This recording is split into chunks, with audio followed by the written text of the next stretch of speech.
Hey guys, what's going on? In this tutorial I'm going to show you how to hide and unhide Steam games. But before we start, I want to let you know that this only affects you seeing the game in your own library.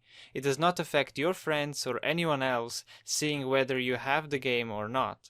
So realistically, the only real use of using this feature is to hide the games that you have from your siblings if you're using the same account.